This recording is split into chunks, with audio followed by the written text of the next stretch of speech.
지금까지 수업 7강까지는 미분을 배우기 위한 준비 단계에 있었거든요. 이번 시간인 8강부터 함수의 기울기부터 시작해서 미분에 대해서 본격적으로 학습하겠습니다. 기울기, 슬로프라는 용어는 우리가 일상생활에서도 항상 사용하는 단어죠. 등산을 갔을 때 걷는 길이 가파르면 기울기가 급하네, 평지를 걸으면 기울기가 없네, 이런 식으로 사용하지 않습니까? 수학 함수에서도 기울기라는 용어를 사용해요. 그런데 이 함수라는 것이 예를 들어서 y 꼴 fx, x가 변함에 따라서 y가 변하잖아요. 그러면 y는 x의 함수라고 그러는데 독립변수 x의 모든 구간에서 그래프를 그렸을 때 이 함수는 연속적으로 계속 변하거든요. 그러면 함수의 기울기를 이야기할 때는 x의 어떤 특정한 구간에서 그려지는 함수의 기울기를 이야기할 거예요. 함수의 기울기를 이해하기 위한 가장 좋은 예는 상수 함수하고 1차 함수일 겁니다. y 꼴 ax 플러스 b 1차 함수죠. 여러분들이 중학교 때부터 배웠던 함수예요.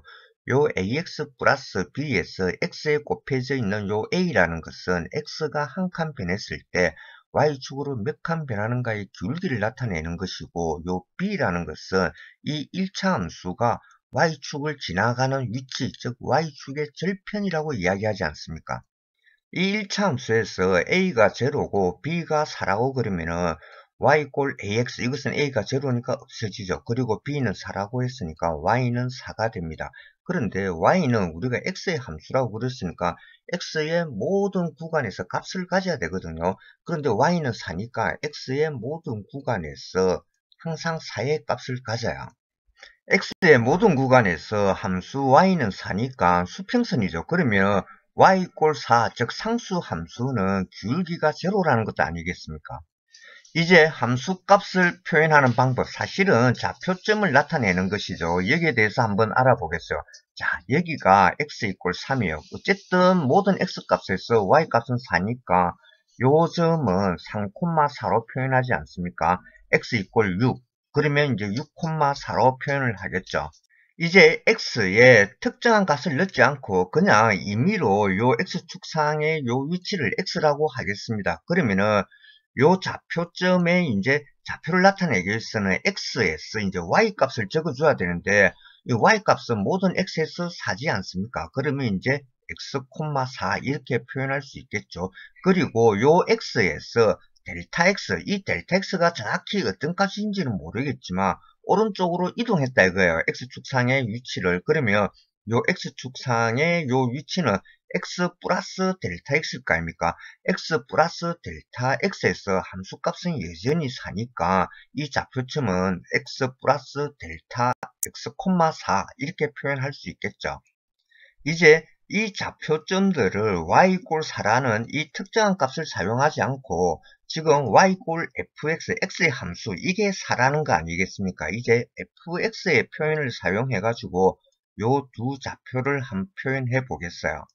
y 꼴 fx, 이것은 y is the function of x예요. y라는 것은 x에 의해서 결정되는 x의 함수라는 의미입니다. 이 위치가 지금 x예요. 그러면 함수 값은 fx가 되겠죠. 그리고 이 위치는 x 플러스 델타 x예요.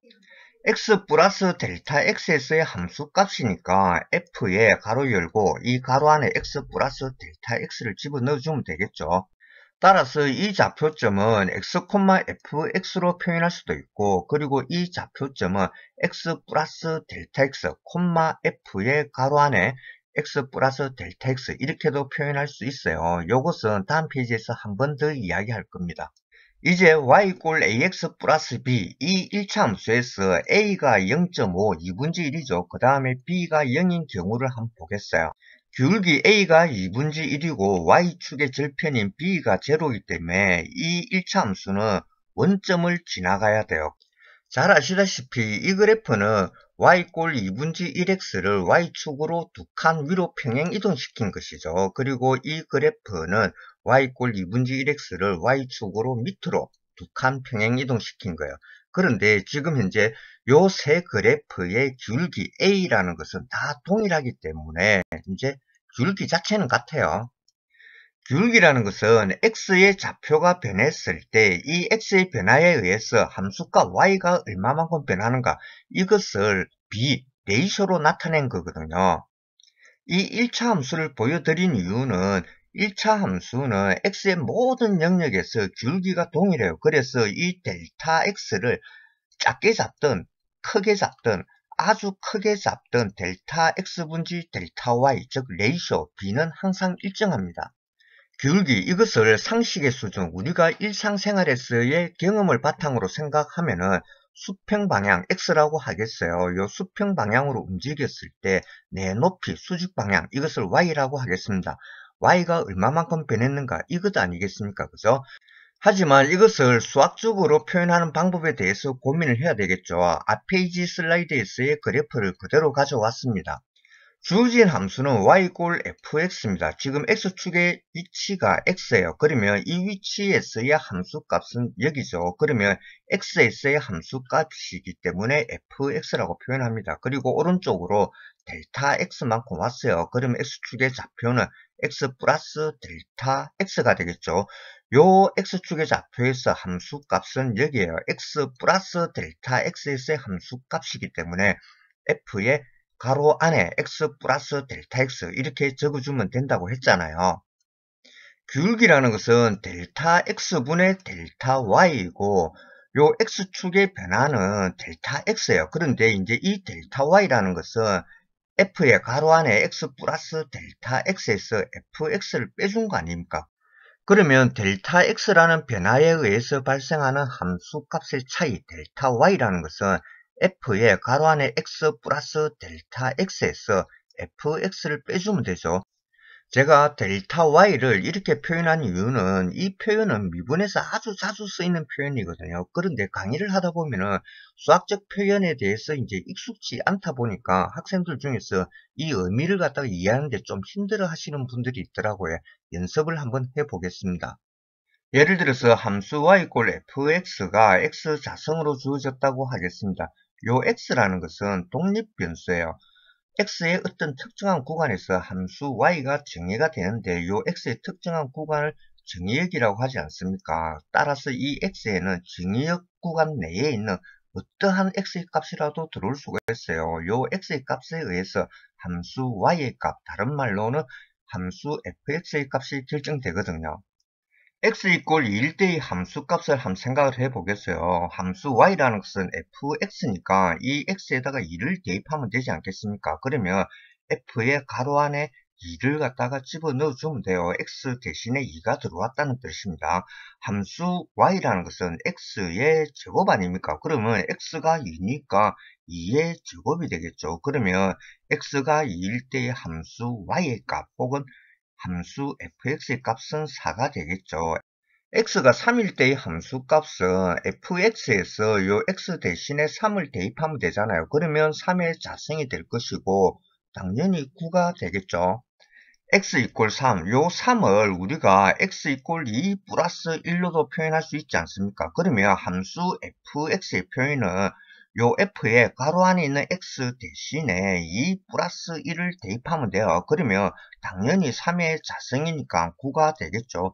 이와 같이 x가 x 플러스 델타 x일 때의 함수값은 f의 가로 안에 x 대신에 x 플러스 델타 x를 집어넣어 주면 돼요. 그런데 주어진 함수는 x제곱이니까 x 플러스 델타 x 이 전체의 제곱으로 표현할 수 있겠죠.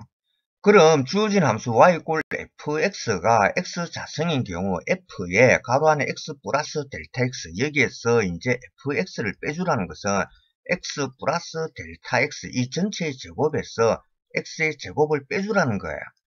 이 정도 설명이면 기울기 슬로프의 델타 x분지 델타 y에서 이 델타 y가 요와 같이 표현되는 걸 충분히 이해하실 거예요. 이제 기울기의 극한에 대해서 말씀드리겠어요. 우리가 앞에서는 1차 함수 직선을 가지고 기울기를 이야기를 했었거든요. 직선의 경우에는 x의 모든 영역 정의역이지 않습니까? 델타 x의 구간을 어떻게 잡든, 즉 길게 잡든 짧게 잡든 기울기 델타 x분지 델타 y는 모든 x의 영역에서 동일해요.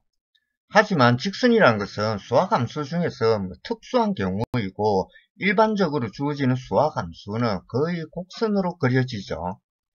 주어진 수학함수를 그래프로 그려보니 곡선으로 그려졌어요. 일단 제일 먼저 적당한 x의 구간 델타 x를 정합니다. 그리고 x의 특정한 위치에서 델타 x분지 델타 y를 구해보면은 x의 값, x 좌표의 위치에 따라서 델타 x분지 델타 y는 전부 다른 값으로 계산됩니다. 함수 fx의 x축상의 특정한 위치, 이 위치를 갖다가 x라고 하겠어요. 그러면 요 x에서의 함수 값은 fx가 되겠죠. 그리고 델타 x를 갖다가 얼마만큼 잡았는지는 모르겠지만 적당하게 델타 x를 갖다가 정하고 요 x에다가 델타 x를 더하면은 요 x축 좌표의 위치는 x 플러스 델타 x 아닙니까? x 플러스 델타 x의 함수 값은 f의 가로 안에 x 플러스 델타 x가 되겠죠. 함수 fx가 정의되는 x의 구간에서 x축의 좌표를 x에서 x 플러스 델타 x만큼 변화시켰어요. 그러면 x축의 좌표 변화 델타 x에 의해서 함수 값도 변화하겠죠. 이것이 델타 y이고 이 델타 y라는 것은 f의 가로 안에 x 플러스 델타 x에서 fx를 빼준 거 아니겠습니까? 델타 x분지 델타 y를 구했다는 것은 델타 x 구간에서 함수의 평균 기울기를 구한 거하고 동일해요. 이제 델타 x를 좀 감소시켜 보겠어요. 델타 x를 감소시켰으니까 함수 값의 차이 델타 y도 당연히 작아지겠죠. 두 번째 그래프의 회색 점선이 델타 x를 감소시키기 전에 평균 기울기입니다. 그리고 두 번째 그래프의 요 푸른 점선은 델타 x를 감소시킨 후에 평균 기울기예요. 델타 x를 더욱 감소시키게 되면 델타 y도 더욱 감소하게 될 것이고 당연히 평균 기울기도 변화할 것입니다. 델타 x를 계속 줄여가다 보면 결과적으로 델타 x는 0으로 접근할 겁니다. 델타 x를 0으로 접근시키게 되면 평균 기울기 델타 x분지 델타 y는 뭘 의미하는가 하면 x축 좌표 요 x에서의 함수 값은 요거 아닙니까? 그죠? fx겠죠. 그러면 이 함수 값에서의 접선의 기울기가 되어버려요. 델타 x를 0으로 접근시켰을 때의 평균 기울기 델타 x분지 델타 y를 수학적으로 한 표현 해볼게요. 그러면 리미트 델타 x를 0으로 접근시킬 때의 델타 x분지 델타 y고 이 델타 y라는 것은 함수 f의 가로 안에 x 플러스 델타 x에서 fx를 빼준 게 되겠죠. 이게 미분의 정의예요. 다음 페이지에서 한 번 더 설명드리겠습니다. 앞 페이지에서 이야기했던 기울기의 극한이 사실은 미분의 정의거든요. 한 번 더 살펴보겠습니다. 이 그래프는 여러분들이 잘 알고 계시는 2차 함수의 그래프죠. y 꼴 제로가 여기입니다. 2차 함수의 꼭지 지점이 지금 y 꼴 마이너스 1.5에 있으니까 이 2차 함수는 x제곱 마이너스 1.5가 되겠네요. x 이꼴 제로부터 x 이꼴 마이너스 20 그리고 플러스 20까지 그래프를 그려본 겁니다. 이 그래프의 특정 구간을 좀 확대해 본 거예요. 여러분들이 이 그래프의 특정 구간을 뭐 여기에 잡든 어디에 잡아도 상관은 없어요. 그래프의 이 구간을 갖다가 한번 볼게요. 지금 요 x축은 지금 델타 x만큼 취했고 그러면 요 델타 x에 의해서 발생되는 함수 y의 변화는 델타 y입니다. 지금 요 부분을 갖다가 다시 확대한 거야. 델타 x분지 델타 y 이것은 델타 x의 변화에 의해서 발생하는 함수 값의 차이 델타 y의 평균 기울기가 되겠죠. 델타 x를 줄였어요. 그러면 델타 x분지 델타 y는 변화하겠죠. 더 줄였어요. 그러면 요 평균 기울기는 다시 변합니다. 극단적으로 델타 x를 제로로 보내면은 xs의 함수 값 이것의 접선의 기울기가 되겠죠.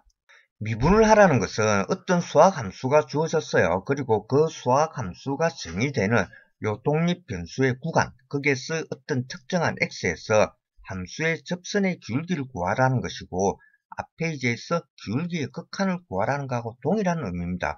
이것을 수학적 기호로 표현한 게 이거예요. 리미트 델타 x가 제로로 갔을 때 델타 x분지 델타 y를 구하고 이 델타 y 함수값의 차이는 f의 가로 안에 x 플러스 델타 x에서 fx를 빼주라는 거거든요.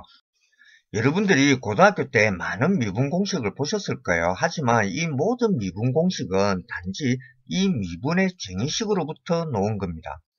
그런데 주어진 수학 함수에 대해서 미분이라는 요 행위를 하게 되면은 함수의 형태는 필연적으로 변화한다는 것을 반드시 기억하셔야 해요. 잘 아시다시피 5라고 하는 이 수학적 대상에 3을 빼버리면 2가 되잖아요. 3을 뺐다는 것은 5라는 요 수학적 대상에 조작을 했다는 거거든요. 미분이라는 것도 함수에 조작을 하는 거예요. 그러면 함수에 조작을 했으니까 그 함수는 바뀌어야만 되는 거죠. 나중에 아시게 되겠지만은 y fx 이것이 이제 2의 x승이라는 요 함수로 주어지는 경우를 제외하고는 모든 수학 함수는 미분을 하면은 그 형태가 바뀝니다. 예를 보이기 위해서 y fx가 x의 제곱, 2차 함수 중에서 가장 간단한 함수이죠. 이것을 미분의 정의에 따라서 미분을 한번 해보겠습니다. 미분은 리미트 델타 x가 0로 갈 때 델타 x분지 델타 y 아닙니까? 그죠? 이것을 좀 이따 설명할 거예요. dx분지 dy라고도 표현합니다.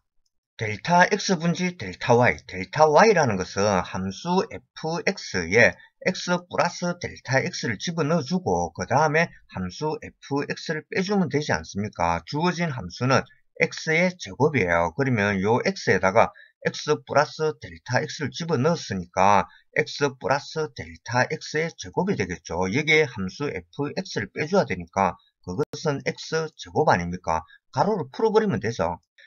가로를 풀어버리면 분자에서는 플러스 x 자성하고 마이너스 x 자성은 없어집니다. 분자 분모에 델타 x라는 것이 공통으로 들어있네요. 그러면 약분시키면 되죠. 리미트 델타 x를 제로로 보냈을 때 델타 x분지 델타 y는 2x 플러스 델타 x입니다. 델타 x를 제로로 보내니까 이제 결과는 2x가 되죠. 함수 y fx가 x 자성으로 주어졌을 때 미분을 하니 2x가 되었어요. 함수 형태가 바뀌었죠.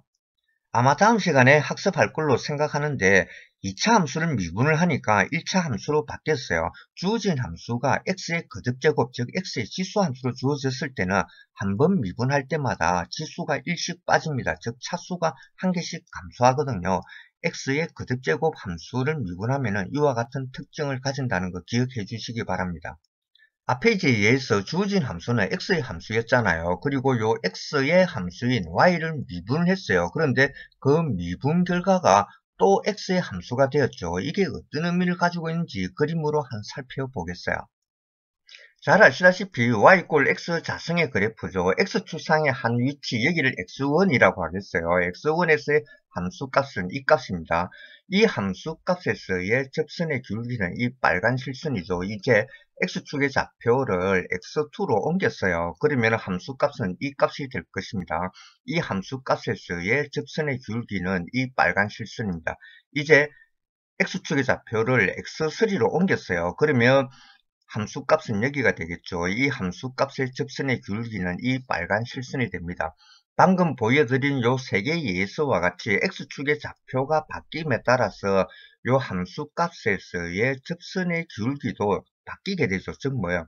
x의 위치에 따라서 접선의 기울기가 바뀌기 때문에 요 함수 접선의 기울기도 이제 x의 함수가 되어야 한다는 거예요. 그래서 미분 결과가 x의 함수로 나오는 거예요. 이것은 주어진 함수가 상수 함수이거나 직선의 함수를 제외하고 곡선으로 그려지는 함수라면 미분을 하면 항상 x의 함수로 나와야 됩니다. 이제 우리가 미분을 하면서 다양한 미분 기호를 갖다가 이제 보게 될 거거든요. 뭐 다른 말로는 미분 연산자라고도 할 수 있겠어요. 여기에 대해서 잠시 설명하고 넘어가도록 하겠습니다.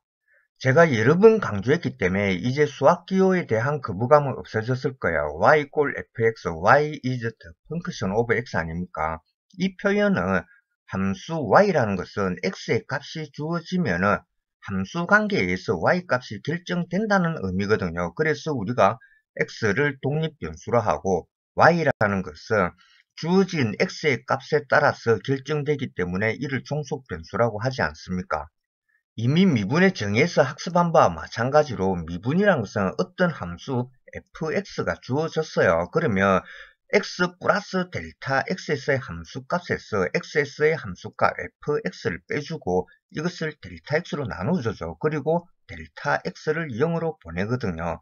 즉 함수 fx에 우리가 어떤 조작을 했어요. 그런데 뭘 가지고 조작을 했는가 하면은 요 x의 범위 델타 x를 가지고 함수 fx의 조작을 가해준 거거든요. 그래서 y 꼴 fx라는 이 함수를 미분하라는 것은 독립변수 x에 대해서 미분을 한다는 의미입니다. 제가 고등학교 때 미분을 배울 때 수학 선생님들은 항상 요 표현을 갖다가 y-라고 이야기를 하더라고요. 근데 정확하게는 y'이죠. 요것은 함수 y를 x에 대해서 미분했다라는 의미입니다. 요것은 여러분들이 고등학교 교과서에서 많이 보셨죠. y라는 것이 fx이기 때문에 y'은 또 뭐 f'x 이렇게도 표현할 수 있지 않습니까?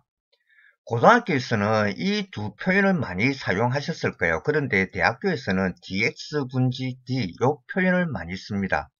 고등학교에서는 교과서를 검정교과서를 쓰기 때문에 어떤 과목에 대해서 사용할 수 있는 교과서가 몇 가지밖에 안 돼요. 하지만 대학교에서는 요 강의를 담당하는 교수분이나 강사분이 교재를 선택하기 나름이기 때문에 천차만별이에요.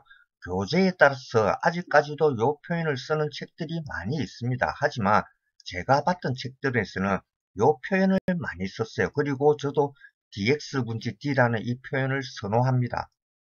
어떤 수학적 대상을 x에 대해서 미분하시오라는 dx분의 d라는 요 미분 기호를 갖다가 많이 사용하는 이유가 있어요. 고등학교에서는 미분 방정식을 맛만 봤거나 안 그러면 안 배웠을 거예요. 하지만 대학교에서 미적분을 배우는 가장 큰 이유는 미분 방정식을 풀기 위한 거거든요.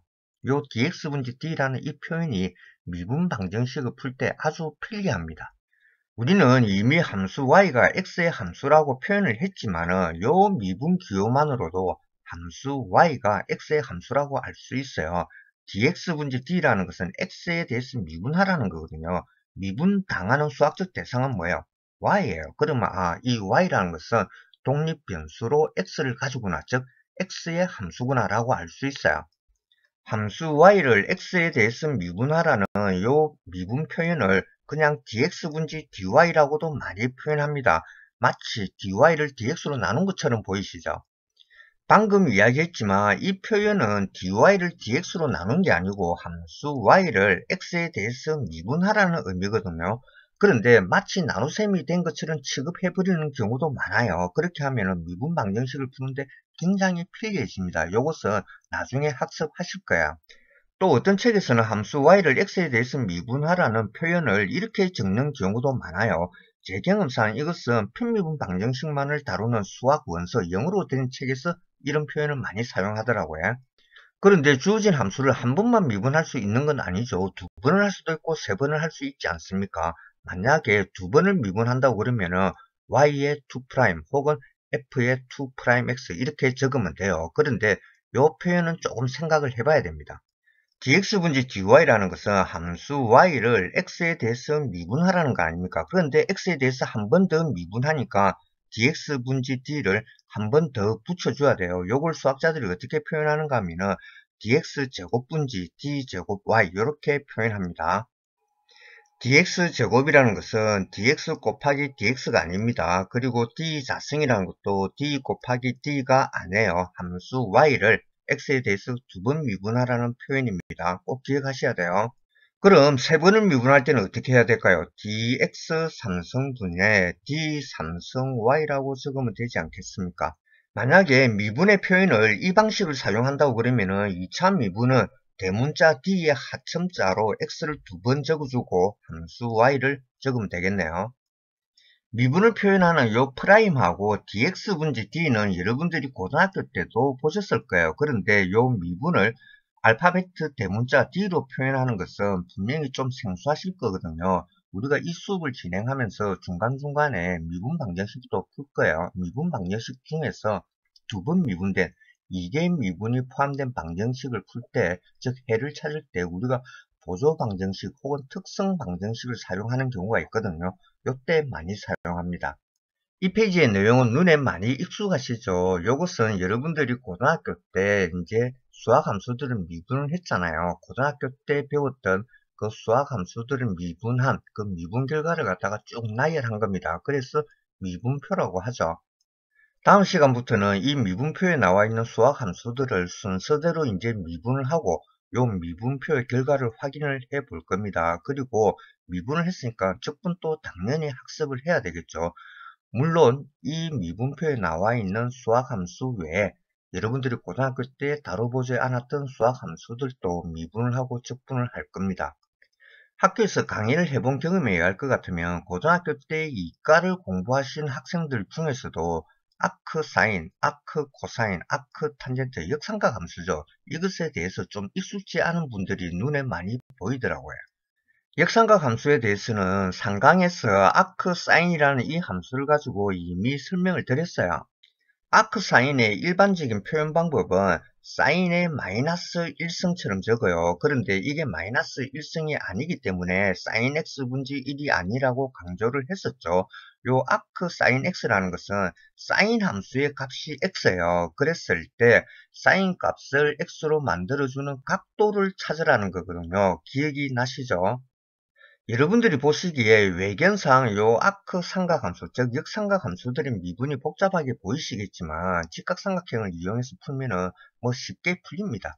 미분의 정의하고 미분을 하는 방법에 대해서 설명을 드렸어요. 그런데 미분하고 적분은 뗄래야 뗄 수가 없는 관계죠. 적분에 대해서 간략히 언급하겠습니다. 여러분들이 분명히 고등학교 때 미분하고 적분을 학습하셨어요. 하지만 사람마다 다르잖아. 나는 수학에 관심이 없어. 그래서 수업을 듣기는 들었지만은 대충 알지만 완벽하게 이해는 하지 못한다. 이런 분들도 상당히 많거든요. 그런데 대부분의 학생들이 미분에 대해서는 이해를 하고 있어요. 그런데 유독 적분에만 들어가면은 헤매시는 분들이 많거든요. 저는 이게 좀 의아하더라고요. 미분이 이해가 가능한데 적분이 안 될 리가 없거든요. 저는 학생들이 적분을 어렵게 생각하는 것은 부정적분의 의미를 갖다가 정확하게 인식하지 못하고 그냥 답만 찾기 위해 가지고 공식을 외우려고 하기 때문이라고 생각해요. 여러분들이 친구를 만나기 위해서 집에서 약속 장소인 스타벅스라는 커피숍으로 갔습니다. 이제 친구하고 헤어지면 집으로 되돌아와야 되지 않겠습니까? 간 길이 있으면 돌아오는 길도 있어요. 이와 마찬가지로 모든 수학 연산이란 게 뭐 별거 있겠습니까? 계산 아니에요. 그래서 이제 이 수학 연산에 대응하는 원래대로 되돌아오는 역방향의 연산은 반드시 있습니다. 어떤 수학적 대상이 있어요. 이것을 x 이꼴 4라고 하겠습니다. 이 수학적 대상에 연산, 즉 조작을 해주겠다 이거예요. 어떤 조작인가 하면은 2를 대해주는 조작을 하겠습니다. 그러면은 이 수학적 대상은 그 형태가 바뀌어요. x 이꼴 6으로 바뀌겠죠. 이제 조작에 의해서 변형되어진 x 이꼴 6이라는 이 수학적 대상의 역방향의 조작, 역조작을 해주겠어요. 플러스의 역조작은 뭡니까? 마이너스 아닙니까? 그래서 2를 빼주게 되면 x 이꼴 6은 x 이꼴 4라는 즉 원래대로의 수학적 대상으로 되돌아와요. 이와 마찬가지입니다. 어떤 수학 함수가 있어요. 그런데 독립변수를 x로 가지고 있고 대문자를 썼으니까 라지 fx라고 하겠습니다. 여기에 이제 dx분지 d, 즉 미분이라는 조작을 했어요. 그러면 라지 fx는 그 형태가 바뀌기 때문에 스몰 fx라고 하겠습니다. 요 변형되어진 수학적 대상의 미분의 역조작인 적분을 하면은 원래대로의 함수인 라지 fx로 되돌아와야 돼요. 즉 미분이라는 조작에 대한 역조작은 부정적분입니다. 제가 방금 적분이라는 용어도 사용하고 부정적분이라는 용어도 사용했어요. 부정이라는 용어가 붙는 것은 이유가 있습니다. 이것은 다음 시간에 아시게 될 거예요. 글로서 정리를 하면은 어떤 함수 라지 fx가 있었어요. 그래서 미분을 했더니 함수의 꼴이 스몰 fx로 바뀌었고 이 스몰 fx의 역조작인 부정적분을 하면은 원래의 함수 라지 fx로 되돌아간다는 것이니까 부정적분이라는 것은 이제 다른 말로 표현하면은 미분되기 전에 원래의 함수를 구하라는 것이 되겠네요. 이번에는 미분기호하고 적분기호로부터 기호의 의미를 한번 파악해 보도록 하겠습니다. 독립변수로 x를 가지는 함수 y, 이것을 갖다가 라지 fx라고 하겠습니다. 이것은 원래 주어진 함수니까 이것을 다른 말로 원함수 혹은 원시 함수라고 해요. dx분지 d, x에 대해서 미분하라는 거죠. 무엇을 미분하라는 거예요? 함수 y를 x에 대해서 미분하라는 거 아닙니까? 미분이라는 조작을 했으니까 함수는 large fx에서 small fx로 그 형태가 바뀝니다. 기억나실 겁니다. 제가 이미 앞에서 dx분지 dy라는 것은 함수 y를 x에 대해서 미분하라는 것이지 dy를 dx로 나눈 게 아니라고 이야기를 했어요. 하지만 이 표현을 마치 나눗셈이 된 것처럼 받아들이면 적분이 굉장히 편해집니다. 이 표현을 나눗셈으로 받아들이면 dx를 우리가 이제 우변으로 이항시킬 수가 있죠. 그러면은 dy는 small fx 곱하기 dx로 표현할 수 있습니다. 같다, 이 꼴이라는 표현을 썼으니까 좌변하고 우변은 항상 같아요. 그러면 이 좌변에다가 여러분들이 2를 곱해주면은 같아지기 위해서는 우변에도 2를 곱해줘야 되지 않습니까? 마찬가지로 이제 좌변이 이꼴 우변이기 때문에 우리가 좌변에 적분 인테그랄을 갖다가 하게 된다면은 요 우변에도 적분 인테그랄을 해줘야 돼요. 이 우변을 좀 더 자세하게 뜯어보기로 하겠습니다. small fx라는 이 함수가 적분 기호하고 dx라는 요 사이에 있네요. 적분이 되는 대상은 small fx이기 때문에 이것을 갖다가 우리가 비적분 함수라고 합니다. 적분 기호인 인테그랄에는 dx라는 것이 항상 따라 나옵니다. 이것은 비적분 함수인 small fx를 x에 대해서 적분하라는 것이고, 그래서 이것을 적분 변수라고 합니다. 만약에 함수 y가 x가 아니고 시간 t의 함수라고 그러면은 요 small fx가 아니고 small ft가 되겠죠. 그리고 적분 변수 dx는 dt가 될 겁니다. 이제 여러분들이 부정적분, 수학적 기호로 표현하면은 이 표현이죠. 이 표현을 보면은 여러분들이 어떻게 받아들여야 되는가 하면은 어떤 수학 함수가 있었어요. 그것을 x에 대해서 미분을 하니 small fx가 되었다 이거지. 그래서 이제 인테그랄 small fx dx라는 이 표현은 미분되기 전에 원래의 함수 large fx를 찾아내라는 겁니다. 이번에는 우변의 표현인 인테그랄 dy에 대해서 한번 생각해 보기로 하겠습니다. 출발점은 dx분지 dy였어요. 이것은 함수 y를 x에 대해서 미분하라는 것 아니겠습니까? 함수 y가 x에 대해서 미분되었기 때문에 이 함수 y라는 것은 독립변수로 x를 가져요. 만약에 함수 y가 x의 함수가 아니고 시간 t의 함수였다고 그러면은 이 함수 y라는 것은 x에 대해서 미분되는 것이 아니고 시간 t에 의해서 미분이 되어야 될 거예요. 어쨌든 이 dy라는 것은 자신의 독립변수에 의해서 미분되었다 혹은 미분하라는 의미겠죠. 인테그랄 dy라는 것은 함수 y가 자신의 독립변수에 의해서 미분되었다는 것이죠. 그리고 인테그랄 부정적분이라는 것은 미분되기 전에 원래대로 되돌아가라는 거 아닙니까? 그래서 인테그랄 dy라는 것은 원래의 함수 y가 되어야 돼요. 즉 이 말은 이제 인테그랄 dy라는 것은 y지 않습니까? 그죠? 그러면 인테그랄 스몰 fx dx라는 것은 y가 돼야 되고 그것은 large fx가 되는 거죠. 이 정도면은 미분 기호하고 부정적분 기호에 대해서는 충분히 이해하셨을 거예요. 이것도 여러분들이 고등학교 때 수학책에서 많이 보았던 적분표죠. 앞에서 보았던 미분표하고 지금 보고 계신 이 적분표에 나와 있는 공식들을 다음 시간부터 하나씩 알아볼 거예요. 제가 앞에서도 이야기했지만 학생들이 미분까지는 잘 따라옵니다. 그런데 적분만 들어오면은 헤매기 시작하는 사람들이 생기거든요. 이것은 적분이라는 것이 어려워서 그런 것은 결코 아니에요. 제 개인적인 생각이지만 학생들이 적분을 어렵게 생각하는 것은 고등학교 때 미분과 적분을 가리키는 수학 선생님들이 수업을 진행하는 요 순서에서 발생한다고 생각해요. 그런데 따지고 보면은 고등학교 수학 선생님들의 잘못도 아니에요. 고등학교 같은 경우에는 검정 교과서를 쓰지 않습니까? 모든 수학 교과서를 보면은 뭐 고등학교뿐만이 아니고 대학교 교재도 마찬가지예요. 미분이 다 끝나고 난 다음에 적분이 나오거든요. 그런데 미분하고 적분은 항상 붙어 다니는 거야. 고등학교 선생님들에 비해 가지고 대학에서 강의를 하는 사람들은 강의 내용에 대해서 자율성이 상당히 높아요. 고등학교 수학 선생님들은 교과서에 미분 다음에 적분이 나오니까 이 순서대로 학생들을 가르칠 수밖에 없을지 모르겠어요. 하지만 저는 미분하고 적분을 동시에 강의하도록 하겠습니다. 제 강의에서 미분하고 적분을 동시에 학습하는 이유는 요거예요. 예를 들어서 코사인 x의 부정적분을 한번 볼게요. 지금 몰라도 됩니다. 어떤 함수가 있었어요. 그래서 그 함수를 미분하니 코사인 x가 되었다 이거지. 그래서 미분하기 전에 원래의 함수는 뭐요? 이것은 사인 x예요. 그러면 사인 x를 미분하면 뭐가 되느냐? 코사인 x가 되거든요. 미분하고 부정적분을 따로 배울 필요가 없어요. 요 적분상수 c는 나중에 아시게 될 겁니다. 앞에서 학습하였던 미분기호를 한번 복습하고 이번 시간을 마치도록 하겠습니다. 먼저 독립변수로 x를 가지는 어떤 함수 y 꼴 fx를 생각해 보겠어요.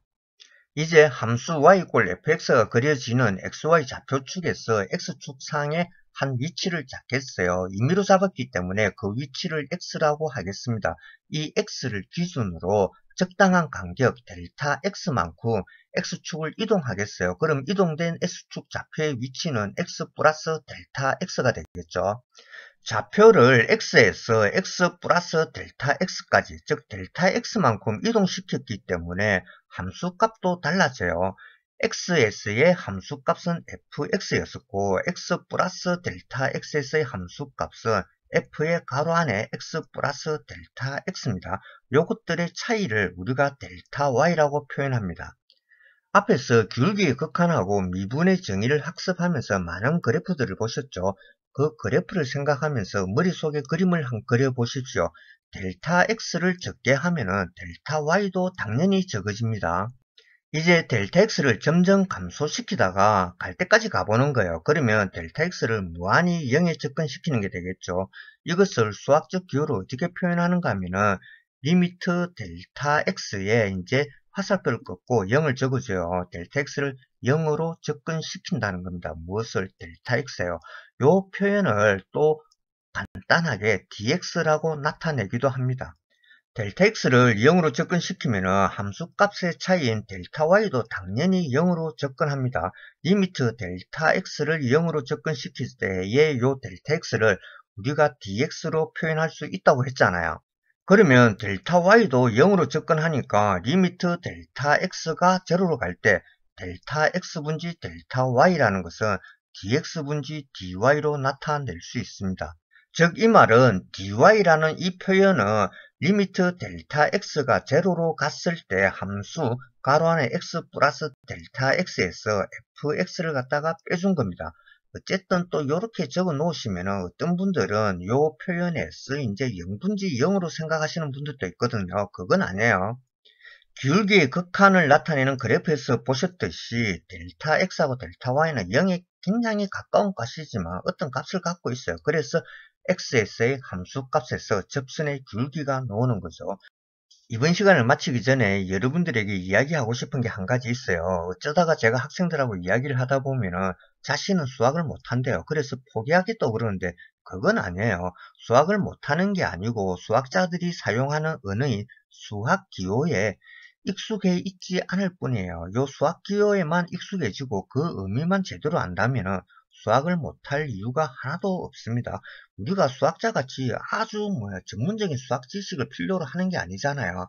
우리 전공에 필요한 수학만 알면 돼요. 그 정도 수준까지는 충분히 올라갈 수 있습니다.